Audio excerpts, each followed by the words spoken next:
Siren Audio Studios presents Return to Marshall's Bayou, based on the novel Murder in Marshall's Bayou, written by S.H. Baker and adapted for audio theater by S.H. Baker, featuring Clifton Chadwick as Dassas Cormier.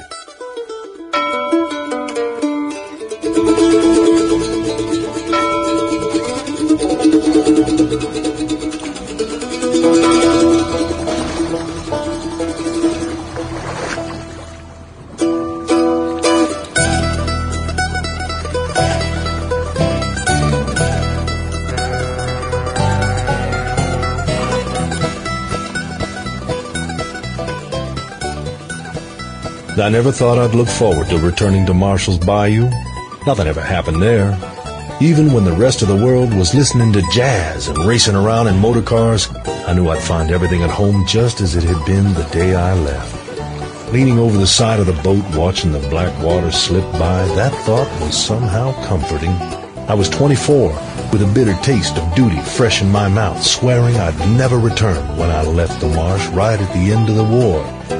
Burying two brothers is a way of making things bitter, especially when I was the one who wanted to go and I was the one left behind. Yet 5 years later, I returned home not as Dassas Cormier, conquering hero, savior of damsels, civilization, and decency. No, I returned as Dassas, failed cowboy, failed roughneck, and most recently, failed lawman. If there had been some way to return in the middle of the night, I would have, but there wasn't. I climbed up and balanced on the side of the boat as it approached the waiting group. Then I hopped onto the ancient dock and tied the rope to a cleat as if I didn't have a care in the world. I even tipped my hat and flashed my best smile at Widow Clausen and her daughter Celia. Celia had changed for the better. The last time I'd seen her, she'd been a tow-headed kid dragging a tattered doll by the hair. Now she was a blossoming young lady with curves a little too full to be stylish.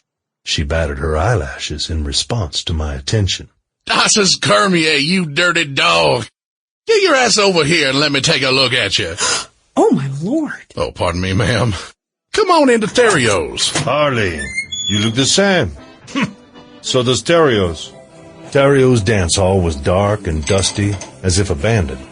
But Buddy Terrio leaned on the bar, a rag draped over his substantial shoulder, and Isaac Broussard sat on a stool, smiling as usual. If not for a few gray hairs on the two of them, I would have sworn I had stepped back into an afternoon in 1918. The huge mirror behind the bar with a reclining woman etched into the center was still intact. It had always been considered a capital offense to break that mirror, no matter how serious the fight. Sample complete. Ready to continue?